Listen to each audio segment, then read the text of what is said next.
बात है 1998 की। इट मीन्स ग्रेटसन यूनिवर्सिटी की। इस कॉलेज की चर्चा पूरे न्यूयॉर्क शहर में फैली हुई थी क्योंकि इस कॉलेज में एक बहुत ही कमाल की रिसर्च हुई थी। इस रिसर्च को पूरा जानने के लिए वीडियो को एंड तक ज़रूर देखें। ग्रेटसन यूनिवर्सिटी ये कॉलेज अपने फुटबॉल मैचेस के लिए जाना जाता है। ऐसा माना जाता है कि यहाँ के कुछ स्टूडेंट्स बहुत ही बेहतरीन फुटबॉल प्लेयर्स हैं जिनको हराना लगभग नामुमकिन सा है। स्पेशली टीम रॉक ये सबसे बेहतरीन है। अब आते हैं ग्रेटसन यूनिवर्सिटी ऑफ न्यूयॉर्क के अंदर। यहाँ के जो फुटबॉल कोच हैं मिस्टर जोनाथन, इनका फुटबॉल कोचिंग में कोई मुकाबला नहीं है। मिस्टर जोनाथन एक बहुत ही शानदार फुटबॉल कोच हैं। मिस्टर जोनाथन का मानना है कि फ़ुटबॉल एक ऐसा गेम है जिसमें दो तरह के प्लेयर्स होते हैं। पहले वो जो रॉक यानी पत्थर की तरह होते हैं, जिनको अपने लक्ष्य से हटाना लगभग इम्पॉसिबल सा होता है। और दूसरे वो जो लॉस्ट यानी खोए हुए होते हैं, जिनको अपने लक्ष्य से भटकाना बहुत ही आसान होता है। तो अपनी इसी मेंटालिटी के चलते वो अपने पास पॉकेट में हमेशा दो कागज़ के स्लिप रखते थे, जिनमें से एक पर हेडिंग होता था टीम रॉक, जिस पर वह केवल उन फुटबॉल स्टूडेंट्स का नाम लिखते थे जो मैच में बहुत ही बेहतरीन प्रदर्शन करते थे। और दूसरी स्लिप पर हेडिंग होता था टीम लॉस्ट, जिस पर वह केवल अपने उन फुटबॉल स्टूडेंट्स का नाम लिखते थे जो मैच में अपना बेहतर प्रदर्शन नहीं कर पाते थे। अब मज़े की बात तो यहाँ पर यह है कि team rock and team lost in दोनों टीम्स के फुटबॉल कोच मिस्टर जोनाथन ही है। बट इन दोनों टीम्स के लिए मिस्टर जोनाथन का बिहेवियर हल्का सा अलग है। आइए ज़रा चेक करते हैं कि इन दोनों टीम्स के लिए मिस्टर जोनाथन का बिहेवियर कैसे अलग है। पहले बात करते हैं फुटबॉल ट्रेनिंग देते वक्त टीम रॉक के साथ उनका बिहेवियर। हर एक गोल होने पर मिस्टर जोनाथन प्लेयर को काफ़ी एनकरेज करते थे। टीम मेंबर्स को बात बात पर कहते थे और एनकरेज करते थे कि तुम्हारी टीम बनी ही न्यूयॉर्क चैम्पियनशिप लीग में विनिंग ट्रॉफी लाने के लिए है। उनका कहना था तुम लोगों जैसा फुटबॉल प्लेयर इस पूरे कॉलेज में नहीं है।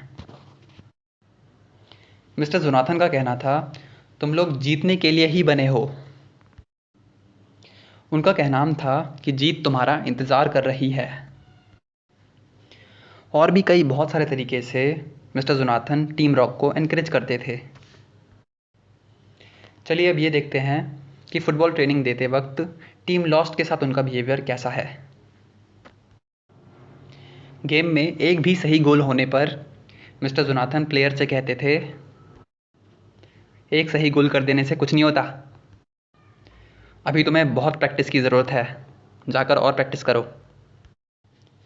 टीम मेंबर्स को बात बात पर डिस्करेज करते थे कि ऐसे प्रदर्शन पर तुम्हारी टीम कभी भी न्यूयॉर्क चैम्पियनशिप लीग की विनिंग ट्रॉफी नहीं जीत सकती। उनका कहना था इस कॉलेज में तुम लोगों से ज़्यादा बेटर खेलने वाले प्लेयर्स अवेलेबल है। मिस्टर जोनाथन का कहना था ऐसी परफॉर्मेंस पर तुम लोग जीतने के लिए तो बिल्कुल भी नहीं बने हो। उनका कहना था तुम लोग बस अपनी हार का इंतज़ार करो। और भी कई तरीक़ों से मिस्टर जोनाथन टीम लॉस्ट को डीमोटिवेट करते थे। चलिए अब ये देखते हैं अगले एक साल के दौरान मिस्टर जोनाथन के इस बिहेवियर के कारण दोनों टीम्स पर क्या इम्पैक्ट पड़ा। पहले चेक करते हैं कि टीम रॉक पर क्या इम्पैक्ट पड़ा। टीम रॉक एक के बाद एक मैच जीतती ही चली जा रही थी। कोच से मिले एनकरेजमेंट की वजह से टीम रॉक का हर एक प्लेयर बहुत ही एनर्जेटिक फील करता था। पूरी टीम रॉक को अब ऐसा दिल से लगने लग गया था कि अब हमको विनिंग ट्रॉफी जीतने से कोई नहीं रोक सकता। चलिए अब देखते हैं मिस्टर जोनाथन के बिहेवियर का टीम लॉस्ट पर क्या इम्पैक्ट पड़ा। टीम लॉस्ट एक के बाद एक मैच हारती ही चली जा रही थी। कोच से मिले डिस्करेजमेंट की वजह से टीम का हर एक मेंबर बहुत ही डिमोटिवेटेड फील करता था। पूरी टीम लॉस्ट को अब ऐसा लगने लग गया था कि अब हम विनिंग ट्रॉफी को कभी हासिल नहीं कर सकते। नाउ अब तक की स्टोरी से आप ये तो समझ ही गए होंगे कि कोच जोनाथन का अपने स्टूडेंट्स के लिए जो डिफरेंट बिहेवियर था उससे उनके स्टूडेंट्स पर क्या असर पड़ा। अब स्टोरी में एक बहुत ही मज़ेदार ट्विस्ट है जहाँ पर दो इंसिडेंट एक साथ होते हैं। यहाँ एक तरफ फैब लेबोरेटरी के एक famous scientist ग्रैटसन university of New York में पावर ऑफ बिलीफ पर कुछ रिसर्च करने आए हुए हैं। वहीं दूसरी ओर कोच जोनाथन को 6 महीने के लिए किसी अर्जेंट काम से अपने गांव जाना पड़ रहा है, जिसकी वजह से 6 महीने के लिए वह अपना चार्ज एक न्यू फुटबॉल कोच को दे रहे हैं जिसका नाम है मिस्टर चार्ली। मिस्टर चार्ली जो है वो कोच जोनाथन के टू स्लिप इन पॉकेट फॉर्मूले से बहुत इंस्पायर्ड है, जिसकी वजह से उनका कैरेक्टर बिल्कुल कोच जोनाथन की तरह ही है। बस फ़र्क इतना है कि कोच चार्ली अपने करियर की स्टार्टिंग अभी कर रहे हैं। अब जाने से पहले मिस्टर जोनाथन किसी साइंस स्टूडेंट्स के हाथों अपने दोनों कागज़ की स्लिप मिस्टर चार्ली के लिए भिजवा देते हैं ताकि मिस्टर चार्ली को पहचानने में आसानी हो कि कौन सा प्लेयर रॉक नेचर का है और कौन सा प्लेयर लॉस्ट नेचर का है। अब यहाँ मज़े की बात तो ये है कि जिस वक्त मिस्टर जोनाथन अपने दोनों कागज़ की स्लिप उस स्टूडेंट को दे रहे थे उसी वक्त वहाँ कुछ ही दूरी पर वो फेमस साइंटिस्ट जो कॉलेज में रिसर्च करना चाहता था वो भी था और उसने उस साइंस स्टूडेंट को वो दोनों स्लिप रिसीव करते वक्त देख लिया था एंड वहाँ से उस साइंटिस्ट का दिमाग चलना शुरू हुआ। अब जो ये स्टूडेंट है जो कोच चार्ली को वो दोनों स्लिप देने जा रहा है, ये कोच चार्ली तक पहुँचता उससे पहले ही वो फेमस साइंटिस्ट उसके सामने जाके खड़ा हो गया। उस स्टूडेंट ने उस फेमस साइंटिस्ट को अपने सामने देखते ही उस साइंटिस्ट को पहचान लिया और कहा, hello sir, I am a big fan of you. मैंने आपकी सारी रिसर्चेस के बारे में स्टडी किया है, आपकी सारी रिसर्चेस काफ़ी तारीफ़ के लायक है। उस साइंटिस्ट ने मौके का फ़ायदा उठाते हुए कहा, सुनकर काफ़ी अच्छा लगा। बच्चे, तुम्हें देखकर भी लगता है कि तुम काफ़ी होशियार स्टूडेंट हो।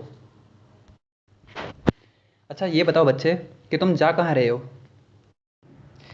स्टूडेंट कहता है, मैं हमारे न्यू कोच मिस्टर चार्ली को ये 2 कागज़ की स्लिप देने जा रहा हूँ। इस पर वो फेमस साइंटिस्ट कहता है, तुम क्यों टेंशन लेते हो, मैं अभी मिस्टर चार्ली से ही मिलने जा रहा हूँ, लाओ ये दोनों स्लिप मैं उनको दे दूँगा। वह स्टूडेंट दोनों स्लिप साइंटिस्ट को देकर वहाँ से चला जाता है। अब वह साइंटिस्ट अपने पावर ऑफ बिलीफ रिसर्च की शुरुआत करता है। वो साइंटिस्ट एक छोटी सी हेरफेर करता है। वो बस इतना करता है कि स्लिप 1 और स्लिप 2 की हेडिंग कंप्यूटर की हेल्प से अदला बदली कर देता है। मतलब कि स्लिप 1 में टीम रॉक की हेडिंग की जगह पर टीम लॉस्ट प्रिंट कर देता है एंड स्लिप 2 में टीम लॉस्ट की हेडिंग की जगह पर टीम रॉक प्रिंट कर देता है। हेडिंग की अदला बदली करने के बाद साइंटिस्ट दोनों कागज़ के स्लिप को मिस्टर चार्ली को सौंप देता है और कहता है, मिस्टर जोनाथन ने आपकी सहूलियत के लिए ये दोनों स्लिप आपके लिए भेजे हैं। अब बस इतना होने की देर थी। यहाँ से रिसर्च का खेल शुरू। अब मज़े की बात यहाँ पर यह है कि कोच चार्ली जो है वो कोच जोनाथन के 2 स्लिप फार्मूला से काफ़ी इंस्पायर्ड है, जिसकी वजह से कोच चार्ली मिस्टर जोनाथन पर ख़ुद से भी ज़्यादा विश्वास करते हैं। अब मिस्टर चार्ली अगले दिन से अपनी फुटबॉल ट्रेनिंग देना शुरू करते हैं। अब जैसा कि हम जानते हैं कि बिहेवियर में कोच चार्ली जो हैं वो बिल्कुल कोच जोनाथन पर गए हुए हैं। इस बार बस फ़र्क इतना सा है कि साइंटिस्ट ने दोनों कागज़ की स्लिप की हेडिंग की अदला बदली कर दी है। मतलब कि अब कोच चार्ली जो हैं वो टीम रॉक को टीम लॉस्ट समझकर ट्रेनिंग दे रहे हैं और टीम लॉस्ट को टीम रॉक समझकर फुटबॉल की ट्रेनिंग दे रहे हैं। अब क्योंकि कोच चार्ली का बिहेवियर बिल्कुल कोच जोनाथन जैसा है, इसलिए आइए ज़रा चेक करते हैं कि दोनों स्लिप में हेडिंग एक्सचेंज होने के बाद कोच चार्ली का बिहेवियर दोनों टीम्स के लिए कैसा है। पहले देखते हैं फुटबॉल ट्रेनिंग देते वक्त कोच चार्ली का टीम रॉक के प्रति बिहेवियर। अब क्योंकि कोच चार्ली टीम रॉक को टीम लॉस्ट समझ रहे हैं, इसलिए टीम रॉक के हर एक अच्छे गोल करने पर भी कोच चार्ली प्लेयर के गोल करने के तरीके में कुछ ना कुछ फॉल्ट निकाल ही देते हैं। टीम मेंबर्स को बात बात पर डिस्करेज करते थे कि जिस तरीके से तुम लोग गेम में गोल कर रहे हो ना, तुम्हारी टीम न्यूयॉर्क चैंपियनशिप लीग की विनिंग ट्रॉफी लेना तो दूर, बल्कि मैच में सिलेक्ट होने के लायक भी नहीं है। उनका कहना था जिस तरीके से तुम लोग खेलते हो ना, ऐसे वाहियात फुटबॉल प्लेयर्स पूरे कॉलेज में नहीं हैं। कोच चार्ली का कहना था कि तुम लोग जिस तरीके से, यानी कि जिस वाहियात तरीके से फुटबॉल खेल रहे हो ना, इसके अकॉर्डिंग तुम लोग जीतने के लिए तो बिल्कुल भी नहीं बने हो। उनका कहना था ऐसे तरीके से गोल करने से बढ़िया है तुम लोग बस अब अपनी हार का इंतज़ार करो। और भी कई तरीक़ों से कोच चार्ली टीम रॉक को टीम लॉस्ट समझकर डीमोटिवेट करते थे। चलिए अब देखते हैं कि फुटबॉल ट्रेनिंग देते वक्त कोच चार्ली का बिहेवियर टीम लॉस्ट के साथ कैसा था। अब क्योंकि कोच चार्ली टीम लॉस्ट को टीम रॉक समझ रहे हैं, इसीलिए उनके दिमाग में ये डीप बिलीफ है कि only this is a productive team. सिर्फ ये टीम ग्रेटसन यूनिवर्सिटी ऑफ न्यूयॉर्क को विनिंग ट्रॉफी दिलाएगी। अपनी इसी मेंटालिटी के चलते टीम लॉस्ट के एक भी सही गोल होने पर कोच चार्ली बहुत खुश होते थे। कभी हाई फाई दे रहे हैं, कभी गले मिल रहे हैं, कभी पीठ ठोक रहे हैं, कभी गर्व से कह रहे हैं कि I am proud of you. ऐसे डिफरेंट तरीक़ों से प्लेयर को काफ़ी एनकरेज करते थे। टीम मेंबर्स को बात बात पर एनकरेज करते थे कि तुम्हारी टीम बनी ही न्यूयॉर्क चैंपियनशिप लीग में विनिंग ट्रॉफी लाने के लिए है, जिससे पूरे ग्रेटसन यूनिवर्सिटी ऑफ न्यूयॉर्क को एक बार फिर से प्राउड करने का मौका मिलेगा। कोच चार्ली का कहना था तुम्हारे जैसे प्लेयर, यानी तुम्हारे जैसे फुटबॉल प्लेयर्स इस पूरे यूनिवर्सिटी में नहीं हैं। कोच चार्ली का कहना था कि तुम लोग बने ही विनिंग ट्रॉफी को लाने के लिए हो, उसको जीतने के लिए हो। उनका कहना था कि न्यूयॉर्क चैंपियनशिप लीग की विनिंग ट्रॉफी तुम्हारी टीम का इंतज़ार कर रही है। ऐसे ही और भी कई तरीक़ों से कोच चार्ली टीम लॉस्ट को टीम रॉक समझकर बहुत ज़्यादा एनकरेज करते थे। चलिए अब ये देखते हैं कि अगले 6 महीने के दौरान मिस्टर चार्ली के इस बिहेवियर के कारण दोनों टीम्स पर क्या असर पड़ा। पहले देखते हैं कि कोच चार्ली के इस बिहेवियर से टीम रॉक पर क्या इम्पैक्ट पड़ा। अब क्योंकि इस सारे खेल को उस साइंटिस्ट के अलावा और कोई भी नहीं समझ पा रहा था, इसलिए कोच चार्ली से मिले हुए इस डिस्करेजमेंट के कारण पूरे टीम रॉक की सेल्फ इस्टीम गिर गई थी, जिसकी वजह से टीम रॉक एक के बाद एक मैच हारती ही चली जा रही थी। कोच से मिले डिस्करेजमेंट की वजह से टीम का हर एक प्लेयर बहुत लो फील कर रहा था। पूरी रॉक टीम को अब ऐसा लगने लगा था कि अब हम ग्रेटसन यूनिवर्सिटी ऑफ न्यूयॉर्क को कभी भी प्राउड फील नहीं करा पाएंगे। चलिए अब देखते हैं कोच चार्ली के इस बिहेवियर से टीम लॉस्ट पर क्या इम्पैक्ट पड़ा। अब अगेन यहाँ पर मैं फिर वही कहूँगा कि क्योंकि इस सारे खेल को उस साइंटिस्ट के अलावा और कोई भी समझ नहीं पा रहा था, इसलिए दैट्स वाई कोच चार्ली से मिले हुए जेन्युइन एनकरेजमेंट के कारण अब पूरे टीम लॉस्ट की सेल्फ स्टीम मानो आसमान छू रही थी, जिसकी वजह से टीम लॉस्ट अब एक के बाद एक मैच जीतती चली जा रही थी। कोच चार्ली से मिले हुए जेन्युइन एनकरेजमेंट की वजह से टीम का हर एक प्लेयर बहुत ही ज़्यादा चार्ज्ड फील कर रहा था, बहुत ही ज़्यादा एनर्जेटिक फील कर रहा था। पूरी टीम लॉस्ट को अब ऐसा दिल से लगने लगा था कि अब हमें विनिंग ट्रॉफी जीतने से कोई भी नहीं रोक सकता। ना जैसा कि हम जानते हैं कि कोच चार्ली इस कॉलेज में सिर्फ 6 महीने के लिए आए थे, तो अब 6 महीने पूरे हो चुके हैं। अब वो फेमस साइंटिस्ट कोच चार्ली से वो दोनों कागज़ की स्लिप वापस लेकर कोच चार्ली को कॉलेज से अलविदा कर देता है एंड कंप्यूटर की हेल्प से दोनों कागज़ के स्लिप में हेडिंग को अदला बदली करके पहले की तरह नॉर्मल कर देता है। यहाँ इस तरफ कोच जोनाथन ने गांव से वापस आकर अपना फुटबॉल कोच का चार्ज वापस संभाल लिया है एंड वो साइंटिस्ट जो है वो उनको उनके दोनों कागज़ के स्लिप वापस सौंप देता है। नाउ अब आता है बहुत ही इम्पॉर्टेंट डे। आज के दिन न्यूयॉर्क चैंपियनशिप के मैच के लिए बेस्ट फुटबॉल प्लेयर्स सिलेक्ट किए जाने हैं। क्योंकि मैच दूसरे कॉलेज के साथ होने वाला है, इसीलिए स्टेडियम के हेड जो हैं वो खुद बेस्ट प्लेयर की सिलेक्शन के लिए ग्रेटसन यूनिवर्सिटी ऑफ न्यूयॉर्क आए हुए हैं।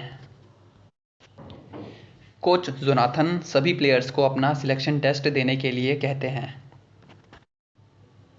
यानी टीम रॉक को भी और टीम लॉस्ट को भी। 2 दिन के अंदर अंदर सिलेक्शन ग्रुप ने बेस्ट फुटबॉल प्लेयर्स को छांट लिया और सिलेक्टेड फुटबॉल प्लेयर्स की लिस्ट कोच जोनाथन को देकर चले गए। Coach Jonathan selected football players की लिस्ट को देखकर शॉक्ड रह गए, क्योंकि सिलेक्टेड फुटबॉल प्लेयर्स की लिस्ट में टीम रॉक के प्लेयर में से एक का भी नाम नहीं था। मतलब एक का भी नहीं, बल्कि उसमें सारे नाम टीम लॉस्ट के प्लेयर्स का था जो कि सिलेक्ट हो गए थे। अगले दिन न्यूयॉर्क चैंपियनशिप लीग का मैच होने वाला था। मतलब कि कल विनिंग ट्रॉफी मैच है। ना चाहते हुए भी कोच जोनाथन ने अगले दिन टीम लॉस्ट को मैच के लिए भेज दिया। गेस कीजिए क्या हुआ, होना क्या था। टीम लॉस्ट जो है वो न्यूयॉर्क चैंपियनशिप लीग की विनिंग ट्रॉफी जीत गई। एवरीवन वाज शॉक्ड, क्योंकि 6 मंथ पहले तक कोच जोनाथन या पूरे कॉलेज में किसी को भी टीम लॉस्ट के सिलेक्ट होने तक की उम्मीद नहीं थी, तो जीतना तो दूर की बात थी। किसी को कुछ भी समझ में नहीं आ रहा था कि ये क्या हो रहा है। बट वो साइंटिस्ट समझ चुका था, वो साइंटिस्ट सब कुछ समझ चुका था। उस साइंटिस्ट की रिसर्च पूरी हो चुकी थी, कंप्लीट हो चुकी थी। कोच जोनाथन और बाकी सभी के माइंड में जो क्वेश्चन उठ रहे थे, उन सब को क्लियर करने के लिए उसने ग्रेटसन यूनिवर्सिटी ऑफ न्यूयॉर्क में एक सेमिनार ऑर्गेनाइज किया और उस सेमिनार में उसने कोच चार्ली को भी इनवाइट किया। उस साइंटिस्ट ने सबको अपनी पावर ऑफ बिलीफ के रिसर्च के बारे में बताया। उसने एक एक करके सारे इंसिडेंट्स के बारे में बताया कि कैसे उसने उस साइंस स्टूडेंट से चालाकी से वो दोनों कागज़ के स्लिप लिए थे एंड फिर उसे कैसे एडिट किया और फिर कोच चार्ली को दिया। और 6 मंथ्स बाद कैसे उसे कोच चार्ली से वापस लेकर फिर से एडिट किया और पहले की तरह बनाकर कोच जोनाथन को लौटा दिया। उसने ये सब कुछ एक्सप्लेन किया। साइंटिस्ट ने अपनी रिसर्च के द्वारा सबको पावर ऑफ बिलीफ के बारे में बताया। उसने सबको बताया कि 6 महीने पहले तक टीम लॉस्ट के जीतने की उम्मीद इसलिए नहीं थी क्योंकि कोच जोनाथन को टीम लॉस्ट के जीतने का बिल्कुल भी बिलीफ नहीं था, जिसकी वजह से उनकी सारी ट्रेनिंग टीम लॉस्ट के लिए डिस्करेजमेंट बनती जा रही थी और इसकी वजह से टीम लॉस्ट की सेल्फ एस्टीम बुरी तरह गिर गई। लेकिन मेरे इस रिसर्च के कारण मैंने जिन 2 कागज़ की स्लिप के हेडिंग की अदला बदली की थी, सिर्फ उसी के कारण ये सब कुछ हो पाया। क्योंकि स्लिप में हेडिंग की अदला बदली करने की वजह से कोच चार्ली टीम लॉस्ट को टीम रॉक समझ रहे थे, इसलिए उनके दिमाग में ये डीप बिलीफ था कि इस पूरे कॉलेज में सिर्फ यही एक ऐसी प्रोडक्टिव टीम है जो ग्रेटसन यूनिवर्सिटी ऑफ न्यूयॉर्क को विनिंग ट्रॉफी ज़रूर दिलाएगी। कोच चार्ली के इसी डीप बिलीफ के कारण उनकी पूरी फुटबॉल ट्रेनिंग टीम लॉस्ट के लिए जेन्युइन एनकरेजमेंट बनती चली गई और टीम लॉस्ट की सेल्फ एस्टीम आसमान छूने लगी। और टीम लॉस्ट की इसी बढ़ी हुई सेल्फ एस्टीम ने आज ग्रेटसन यूनिवर्सिटी ऑफ न्यूयॉर्क को न्यूयॉर्क चैम्पियनशिप लीग की विनिंग ट्रॉफी दिलाई है, जिसकी वजह से आज पूरा ग्रेटसन यूनिवर्सिटी प्राउड कर पा रहा है, जिसकी वजह से आज हमें ग्रेटसन यूनिवर्सिटी पर बहुत प्राउड है। उस फेमस साइंटिस्ट ने अपनी स्पीच इन कुछ लाइंस के साथ ख़त्म की। अगर आप इस पूरी दुनिया में किसी भी इंसान को चेंज करना चाहते हैं तो उस इंसान के साथ वैसा बिहेव ना करें जैसा कि वो है, बल्कि उसके साथ वैसा बिहेव करें जैसे कि वो वही है जैसा आप उसे बनाना चाहते हैं। जैसा कि आप उसे बनाना चाहते हैं उसके साथ वैसा बिहेव करें, जैसा कि इस स्टोरी में हुआ है। कोच चार्ली ने टीम लॉस्ट के साथ वैसा बिहेव नहीं किया था जैसा कि टीम लॉस्ट थे, बल्कि उनके साथ वैसा बिहेव किया था जैसा कि वो टीम लॉस्ट को देखना चाहते थे। इसी के साथ ये स्टोरी यहाँ पर ख़त्म होती है। वीडियो अच्छी लगी हो तो वीडियो को लाइक करें। ऐसी और वीडियो पाने के लिए चैनल को सब्सक्राइब करें, बेल आइकन दबाना ना भूलें and share this video with your friends. Thank you so much for watching this video.